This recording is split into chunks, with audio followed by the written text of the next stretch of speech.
অমানবিকভাবে মারধর করে তার পরিবারের সামনে। কালকে আমার এক বান্ধবীর মোবাইল সে ছিনতাই করে রীতিমতো আমার বাসা থেকে ডাকাতি করে সে নিয়ে গিয়েছে। আমি চাই না যে আমার মতো আরেকটা নেক্সট কেউ আবার সে তার ফান্দে পড়ুক। আমার এখনো তার সাথে ডিভোর্স হয়নি। আমার সাথে প্রিন্স মামুনের সম্পর্ক ছিল, যেটা 14ই ফেব্রুয়ারিতে আমরা বিয়ে করি। আমাদের একটি প্রেমের সম্পর্ক ছিল, ওইটা থেকে আমরা বিয়ে করি। আমি আমার পরিবার থেকে আলাদা হয়ে বন্ধু বান্ধব সবাই আমাকে এই সম্পর্কের বিরোধে যায়, কিন্তু আমি সবার বিরোধে গিয়ে প্রিন্স মামুনকে বিয়ে করি। বিয়ের আগে সে তার কিছু চারিত্রিক আমি জিনিস দেখতে পাই, যেমন সে নেশাগ্রস্ত ছিল, সে মেলি অনেক ব্যাপার ছিল, যেটি জানতে পেরে আমি তার সাথে সম্পর্ক বিয়ের আগেই কিন্তু ছিন্ন করি। যখন আমার তার সাথে সম্পর্ক ছিল তখন সে সৌদি আরবে গিয়ে আমাকে বিভিন্নভাবে ইমোশনাল ব্ল্যাকমেল করে আমাকে বলে, কাবা ঘরের সামনে আসলে আল্লাহ মাফ করে দেয়, তুমি কেন মাফ করবে না। বিভিন্নভাবে আমি যেহেতু ভাইয়া আমার আগে একটা বিয়ে হয়েছিল, আমি ডিভোর্স, তো আমি ওর সাথে অনেক অ্যাটাচমেন্টে পড়ে যাওয়ার পরে আমি তাকে ক্ষমা করে আবার সম্পর্ক স্থাপন করার পরে 14ই ফেব্রুয়ারি আমাদের বিয়ে হয়, যেটাতে আমার বাবা মা উপস্থিত ছিল না। তার বাবা মা এবং কিছু বন্ধু বান্ধব এবং তার কোর্টে যিনি সহায়তা করেন হোসেন নামের একজন ব্যক্তি, উনি কাজী নিয়ে এসেছে। আমি আসলে কাজী বা কারো কিছুই ডিটেল জানি না। আমার কাছে কাবিনের কাগজ সহ কোনো কিছুই আমার কাছে ভাইয়া নেই। আমি একমাত্র তাকে বিশ্বাস করে বিয়ে করেছিলাম। আর সে আমার সাথে শুরু থেকেই, বিয়ের আগে সে যে এখন নতুন BMW গাড়িটা চালায়, এটা তার 15 লাখ টাকা অ্যাড করে আমার কিনে দেওয়া। এরকম সে বিভিন্নভাবে আমার কাছ থেকে টাকা পয়সা নিয়েছে, আমি বুঝতে পারিনি। আমাকে বিভিন্ন মানুষ বিভিন্ন কথা শুনিয়েছে, কিন্তু আমি তার কথাই বিশ্বাস করেছি। আর আমি ভাইয়া জীবনে বিলিভ করি সেকেন্ড চান্সের। আমার মনে হয় যে সে যদি খারাপ মানুষও থাকে, একটা মানুষের সবারই দ্বিতীয় সুযোগ পাওয়া উচিত। সে হয়তো আমার সাথে থাকলে আমি তাকে ভালো করতে পারবো, বা সবারই পাস্ট লাইফ থাকে, আমার নিজেরও আছে। আমি ভেবেছি যে হয়তো বা তার সাথে আমার জীবনটা আমি ঠিক করতে পারবো। সে ছোট মানুষ ছিল, হয়তো বা ভুল করেছে, সে বুঝতে পারেনি তার জীবনে একটা ভুল হয়েছে, কিন্তু আমাকে সে বিভিন্নভাবে ম্যানিপুলেট করে রাখতো। আমি তার ম্যানিপুলেশনের শিকার হয়েছি। আমি তাকে বিয়ে করেছি, তার অনেক কিছু জানার পরেও আমি তাকে বিয়ে করেছি। সে আমাকে কথা দিয়েছিল যে সে এগুলো আর করবে না, এইসব কাজে আর ইনভলভ হবে না। সে অনেক নেশাগ্রস্ত।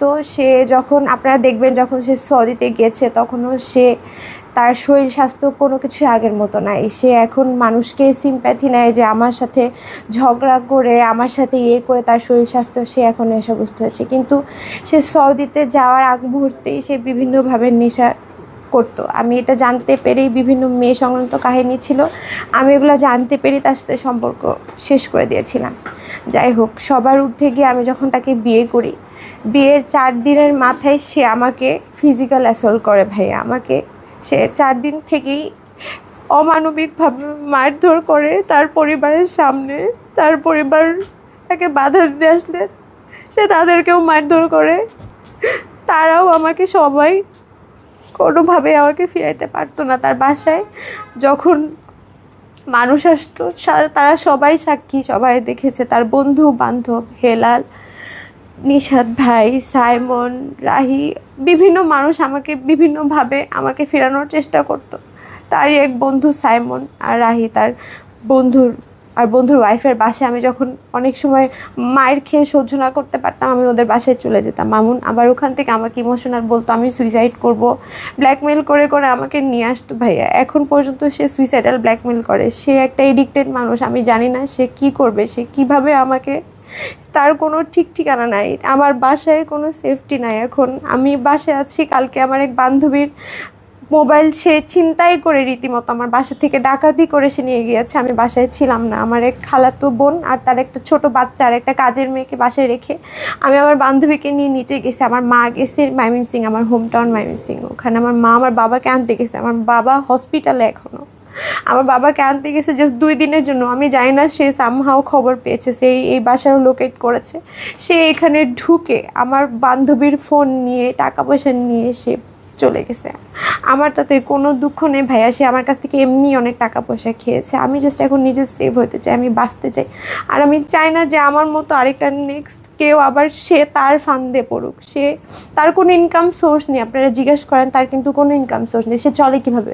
সে এইভাবে মানুষকে পটায়, প্রতারণা করে, মানুষকে টাইম দেয়, ব্ল্যাকমেল করে, একটা মানুষ করে ধরে, এভাবে সে চলে। যারা মিডিয়ার সামনে আসতেছে তাদেরটা জাস্ট মানুষ জানতেছে, এরকম বহু মানুষ মিডিয়ার সামনে আসে না। বহু মানুষের চিন্তা থাকে যে সে আরেকটা বিয়ে করবে, পরবর্তীতে সে মিডিয়ার সামনে আসবে না। মিডিয়া ফেস করার সাহস সবার থাকে না, আমার নিজেরও ছিল না। বাট আমি যখন চিন্তা করলাম যে আমার মতো আরেকটা মানুষকে সে এইভাবে প্রতারণার ফাঁদে ফেলবে, এরকম করবে, তখন আমি চিন্তা করলাম না, I have to face it, I have to face media. না হলে সে, আর আমি জানি না ভাই আপনারা যাওয়ার পর আমি খুন হয়ে যাবো কি না, কারণ সে বলতেছে 6টা মামলা দিয়ে আমাকে কেউ কিছু করতে পারে না। তুই কি করবি? লায়লা তোর থেকে অনেক পাওয়ারফুল, তুই কি, তোর কি আছে? তোর কোনো যোগ্যতা নেই, তুই আমাকে কিছুই করতে পারবি না। সো আমি জানি না আসলে আপনারা আমাকে কতটুকু সেফটি দিতে পারবেন, বা আমি কিভাবে সারভাইভ করবো ভাই, আমি জানি না। আমার এখনও তার সাথে ডিভোর্স হয়নি, তার হুমকি দামকি মারামারির জন্য আমি এখন পর্যন্ত ডিভোর্স দিতে পারতেছি না।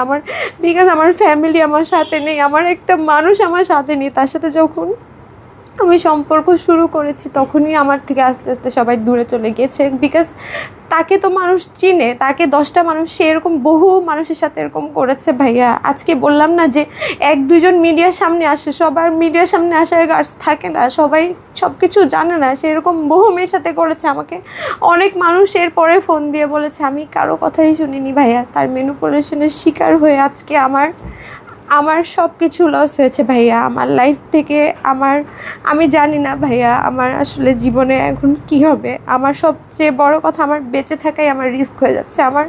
আমার বাবা, আমার মা কিভাবে বাঁচবে আমি জানি না ভাইয়া।